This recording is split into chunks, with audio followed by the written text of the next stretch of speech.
the customer has a desire and they have a need. And throughout this process, you'll sort of figure out a lot of things in between. And sometimes, yes, you're going to educate the customer as well on, well, have you accounted for security threats, data breaches? Have you accounted for the management piece of it? Have you accounted for where this solution is today and what's going to look like 5 years from now?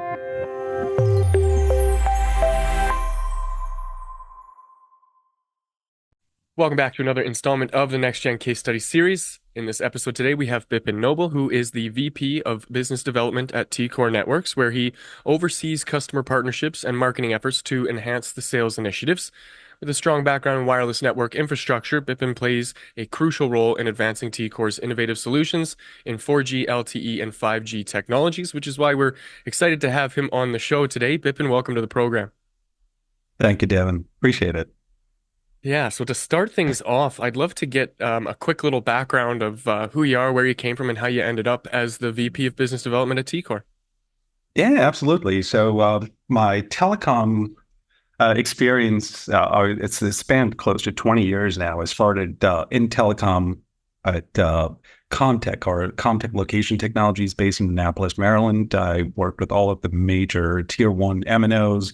I've deployed short messaging service centers and location-based technologies and CMAS, or which now is called Wireless Emergency Alert Solution. So I was the application engineer and the deployment engineer that essentially worked with those tier one, tier two operators, both internationally as well as abroad, deploying solutions. And after that, for about 14 years, I switched roles. I wanted to. I loved the customer experience. I loved where this industry is headed, which is one of the reasons why I'm still in telecom. I think it's a industry, and it's a environment and an ecosystem that's going to continue to evolve.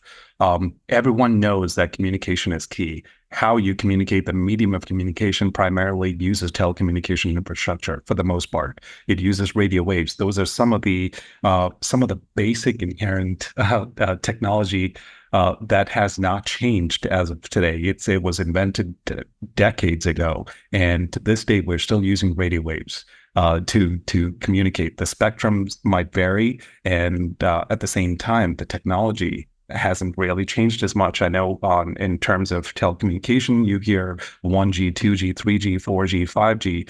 It's well and good. What the evolution shows is that we are improving on the technology that we had decades ago. But at the end of the day, we're still using spectrum that is allocated by the government for commercial use. And the spectrum has always been available. It's just airwaves and radio waves. It's just a frequency that is cut and broken into chunks that is now being allocated. So long story short, I've always been intrigued by the telecom world. I've always loved being able to translate technical speak into layman's terms, and just be able to understand and be part of this process where the technology continued to evolve. And I wanted to be there when the next technology came into the present, and I wanted to see how I could be a small part of it. I can see how excited you get to even talk about some of these topics that I guess aren't maybe commonplace in the everyday conversation, which that passion fuels a lot of the work that I assume a lot of the work that you do. I wonder if you could share with me a little bit about what your kind of day-to-day role is now as the VP of Business Development. Yeah, absolutely. So coming into Tecore Networks, Tecore is a telecom infrastructure provider similar to some of the major tier one vendors you've heard of, like the Nokias and the Ericssons. Tecore is a US-based, actually headquartered in Maryland. It's a US-based telecom vendor that provides infrastructure in 2G, 3G, 4G, and 5G, both on the core network side, which is responsible for your voice, your messaging, and your data services that any user would typically utilize on their commercial phone, and as well as the radio access piece. That's the radios that you see commercially on towers. When you drive by the main road, you see these really tall towers with a whole lot of equipment on it. with these massive antennas that are hanging off of it, and you would sometimes see multiple antennas, upwards of 10 to 15 or more antennas. Those represent essentially all the carriers that are providing you with service that your phone can essentially be able to operate with it. And so that's what I sell at Tecore Networks. We there's a small part of actually what I sell. I sell the basic infrastructure that anyone would need to be able to make end-to-end calls and be able to communicate with a third party or another person. Now, Tecore is also involved heavily on the government side, both state and federal.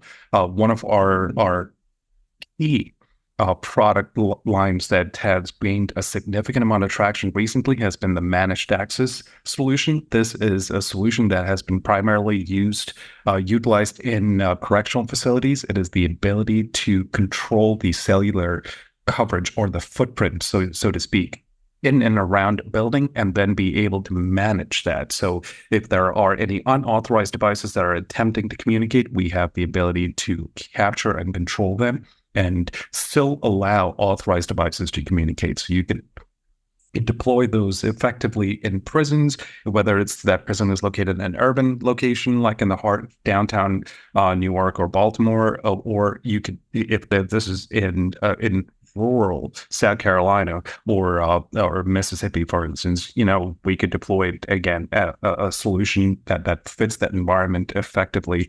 Again, controlling the cellular footprint, and we've been quite successful at it. As a matter of fact, Tecore was the very first vendor to be FCC Phase 2 certified that essentially showcased how we've been able to deploy this solution at a correctional facility in the U.S. And so we're very proud of that particular offering, and we're excited to see this offering gain a significant amount of traction last year into this year. And so we're just excited about the progress that is making.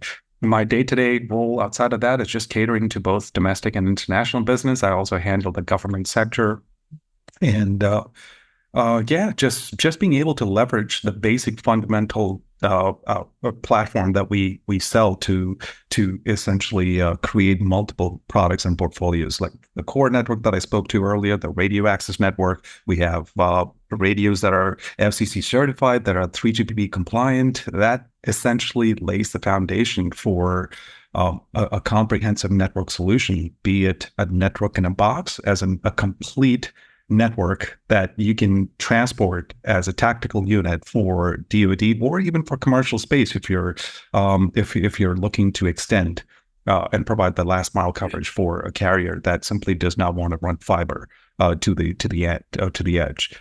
We can provide managed access. We have the network in a box solution or a standard carrier network. We have all of those capabilities, and that's what I do today. Yeah, it seems like a lot of the work that you do is centered or focused around building relationships and partnerships with the types of people that you can serve. I wonder how much of your early career kind of shaped how you approach the work that you're doing now. Yeah, that's a very good way of looking at it, Devin. I mean, it is. It was a reflection of how things sort of organically proceeded when I used to work at my previous job at Comtec Location Technologies. I think that role that I played, where I was the lead engineer working directly with the customers to deploy a solution that everyone uses. I remember 10, 15 years ago, like deploying these SMSCs at the Verizon data centers and being able to understand how relevant that was, because what we had, if there was an outage, for instance, you could see the number of subscribers that were impacted. You could tell, obviously, for one, that people are not happy, but two, the amount of effort it took.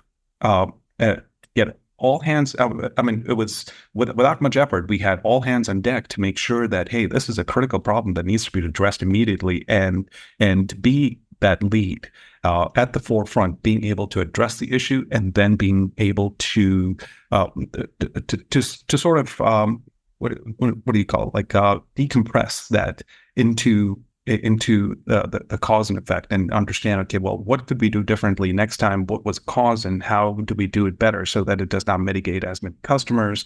And just be able to learn from some of those experiences. But a lot of my interest eventually was initially I would say grown organically from just interacting with people and having that opportunity to interact with people, providing solutions, sometimes even on the fly. It was a problem that someone had that they didn't realize we had a solution for until we talked through it and then identified, hey, this is something that maybe we could do. Let's take this, pencil it, let's draw it on paper and try to figure out exactly what is it that your requirements are and how can this company like us be able to address this? If we can provide you with a solution that covers all of your concerns, then I think this is this is a perfect match. And let's see if we can build a product for you. And so oftentimes that's usually how I ended up either bringing new opportunities in or adding to the existing value that our relationship that we already had with the customer. So it was organic to begin with, and that sort of set the platform and the foundation for my interest in business development. I've always loved interacting with customers. I've loved just being able to build partnerships and being able to talk to people,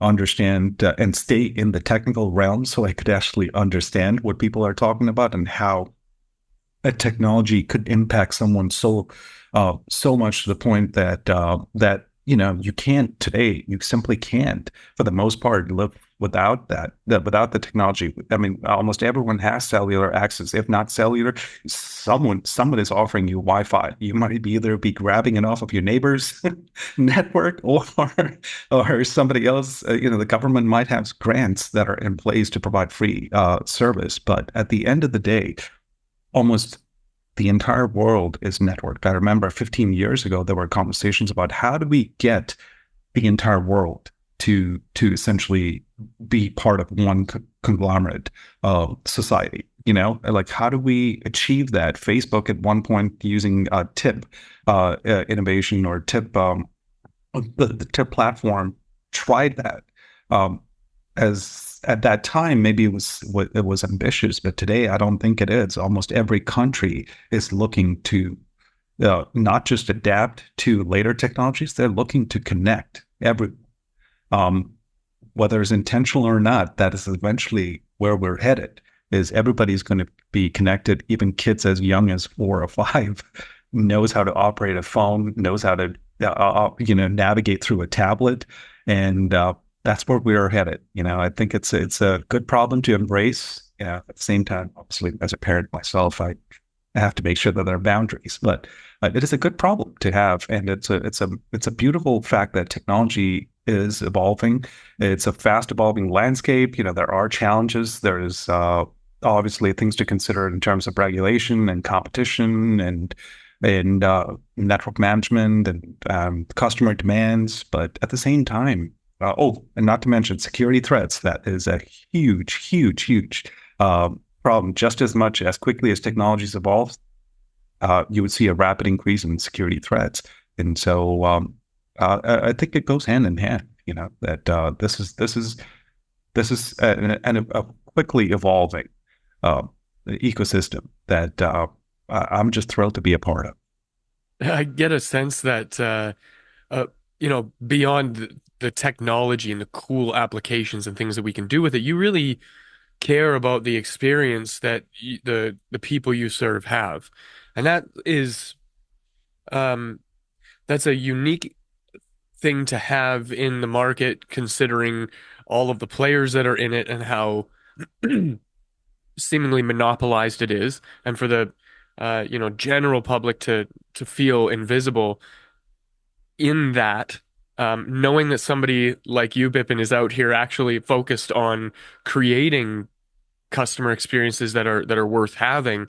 I think that's really admirable. I wonder if you could kind of walk me through what that experience looks like, kind of from the point of discovery. Like if somebody's looking, they have a problem, they're looking for a solution that you find. Like how do they find you? And then once they do, how do they engage with you in a way that that you can collaborate with them and make a deal? Sure. There are multiple ways of discovery. Obviously, the internet has provided a platform to locate vendors. Outside of that, trade shows are one of our largest mediums to interact and connect with other folks that have a need and need to find a vendor. Outside of trade shows, it's oftentimes partner connections. I always come back to partner relationships and partner connections because that is that is essentially the cog in the wheel of business development. Mm. You have to be able to, in order to survive in this business, and not just business development, but in this ecosystem, you have to be. You can't do it. You cannot go at this alone. You have to have the right partners to partner with. It's very seldom you would see one company be the be all and end all that has the entire solution. There's always going to be need for you to partner with somebody else that might be able to close the gap in what the end customer needs. And it might be maybe the OSS and BSS. It might be the devices that they require. It might be additional support, the customer support. It might be the user interface. There are so many aspects to a particular opportunity that even sometimes the customer is not truly aware of. Take, for instance, enterprises.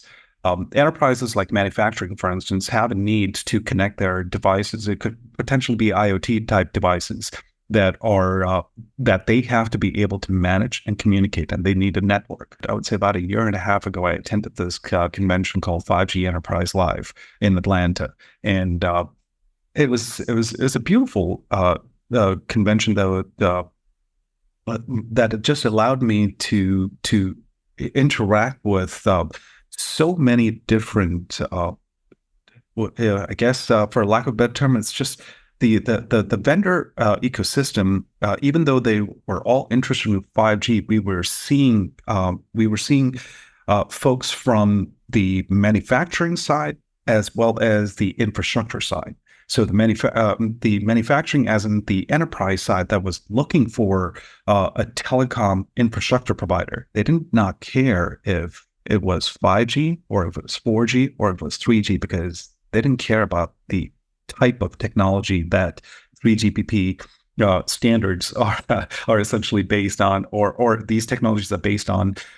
They did not care about the technical details and the mumbo jumbo that a lot of people sometimes talk about. They just wanted their devices to be able to communicate effectively, sometimes with low latency and low bandwidth. So they had a requirement: I need these devices to be able to communicate at at X speed. This is the throughput that I need for X number of devices. And at the end of the day, that's your requirement. And then you define the parameters of what your solution is capable of providing for that X requirement. You determine the technology that is going to take. You determine the relationships that you need to build. Is this going to be a private network? Is it going to interconnect with a carrier network?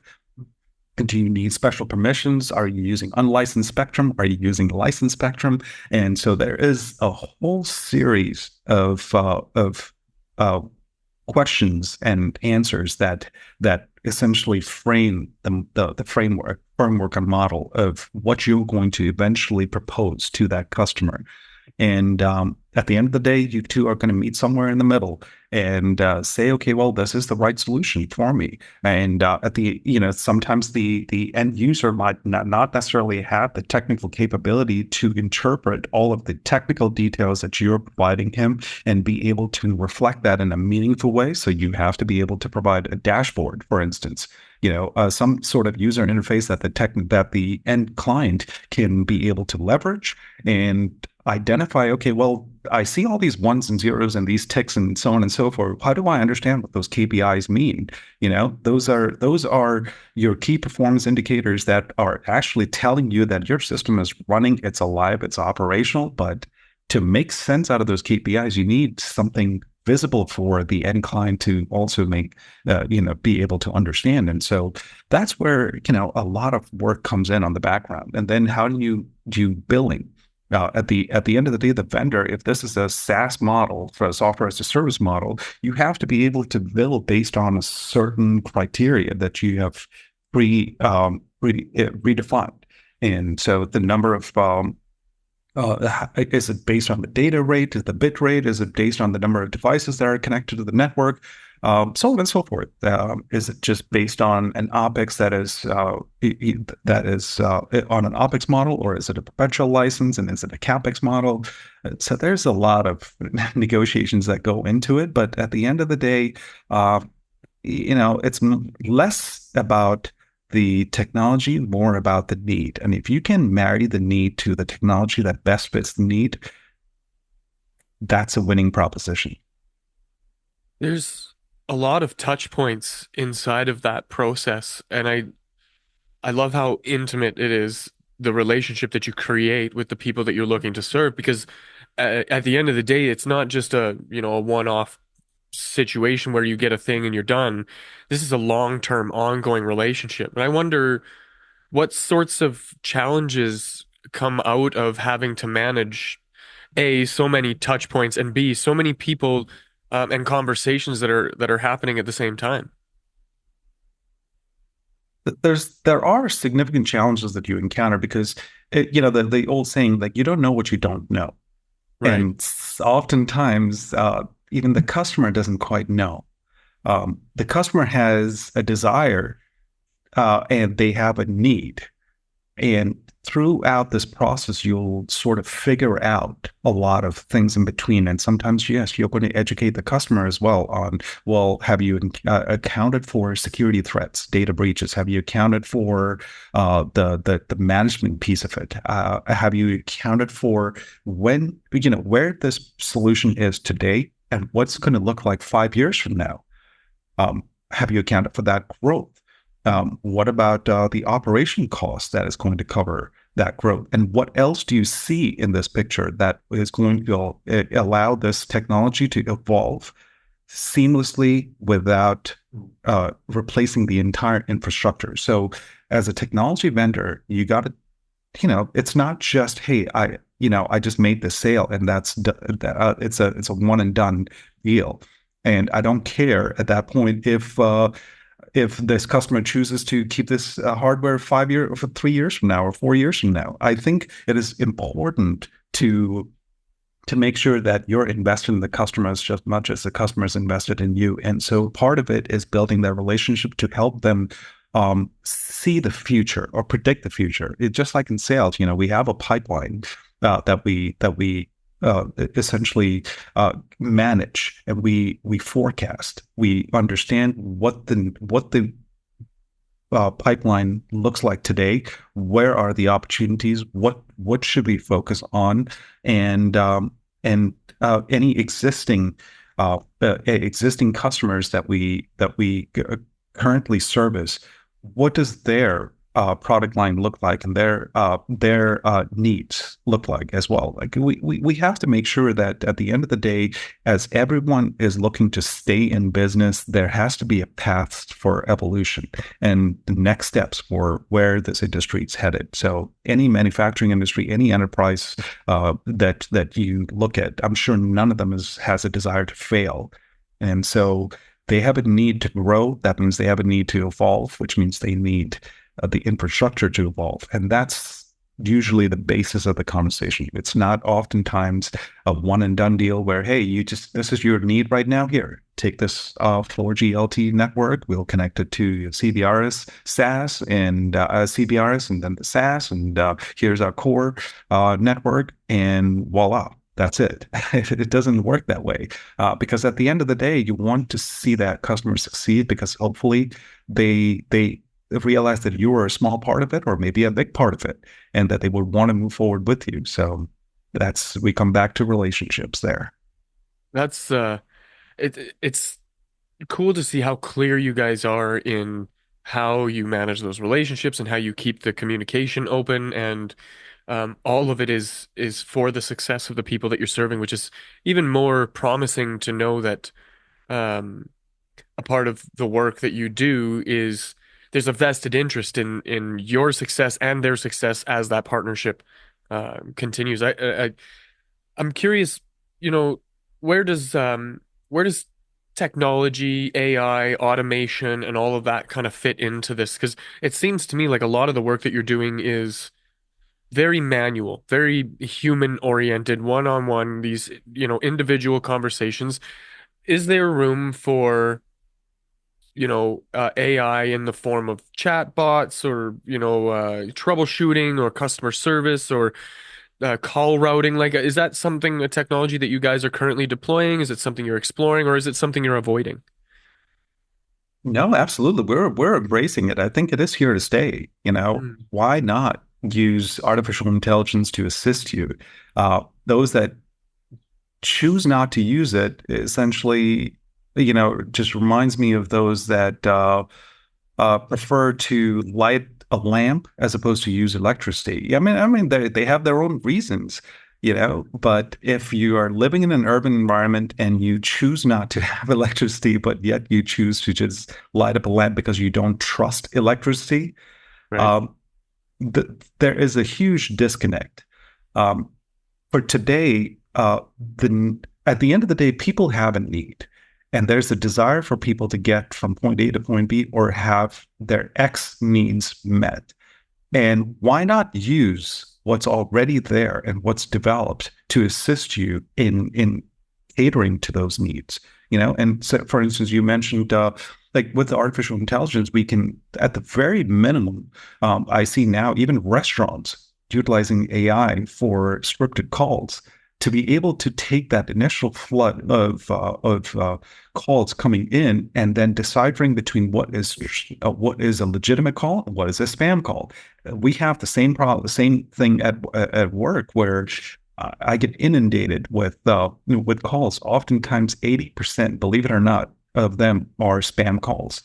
And it's amazing to see how many calls a company, a business typically receives like in a given month, and how many of them are literally spam calls. People looking, claiming that you have a package, waiting, claiming they're looking to help you with shipment, and they're or that you're being accosted by the FBI, and yeah, it's amazing. It's hilarious nonetheless, and so you need a mechanism in place to protect you from a lot of the time that you would normally spend and consume, to catering to those type of calls. Outside of that, from a technological standpoint, yes, AI actually, we're in the process of finding out and evaluating how we can incorporate AI even within our technology.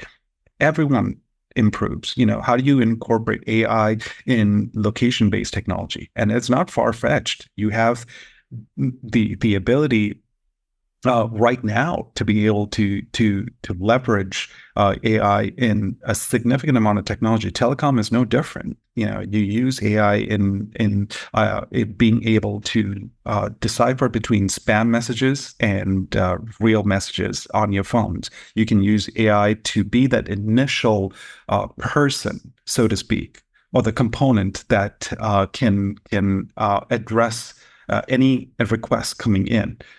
It could also assist you in automating certain tasks and roles, and so any company, for that matter, can leverage AI. It can potentially be used to even address security threats and data breaches. It can help reduce customer turnover. It can help reduce operational costs. I mean, I can go on and on. There is a significant advantage to being able to understand AI and then being able to leverage that the capability into your business model. So the work that you're doing around that, is this something that you're partnering with third party kind of companies or resources to help create this, or is this something you're more focused internally on? We are actually doing both. We're right now we're just formulating. We're sort of sowing seeds, so to speak. Nice. We're actually maybe a better term will be just designing that plan. We haven't gone to the point where we are now taking this into a production type environment. Hmm. We're still at the alpha stages of designing our solution to incorporate AI.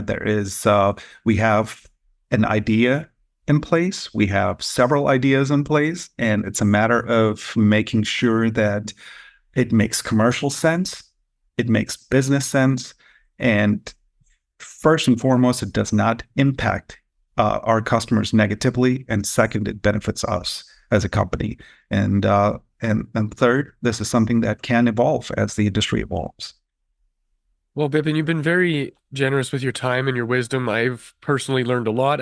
Some of the work that you are doing has opened up my eyes, even though I'm even not in telecom. I think the insight that you've shared has been very valuable, and for that, I'm very grateful.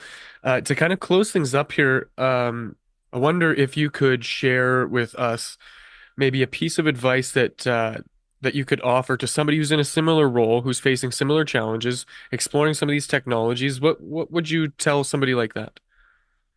I would say just keep your ears open, listen to the customer needs. Oftentimes, in any business, there has to be a need in order to meet that demand. Mm. And oftentimes relationships works wonders. Whether it's personal or business, your need is based on a relationship that you have with the client. So, in my line of work in business development, you develop that business through partnership and relationship, and then keep your ears and eyes open on how technology changes. Be invested in the technology that you're looking to evolve or be a part of and sell. And believe it or not, you're going to be able to sell this product. Just believe in what you're selling and be a part of it. That's really sound advice. If Thank somebody you. wanted to reach out to you to pick your brain further or perhaps work with you, how would one go about doing that? I can be reached by email or phone. You can reach me at bipin.noble@gmail.com. I think that would be probably the ideal contact. Beautiful. We'll make sure to link to all of that in the show notes. Bipin, you've been a wonderful guest. Thanks for joining me on today's show. You're most welcome, Devin. Thank you so much for inviting me. For everybody else that's watching and listening, if you want to get in touch with me and my team for any reason, visit nextgengrowth.com. Otherwise, that's it for this episode, and I will see you in the next.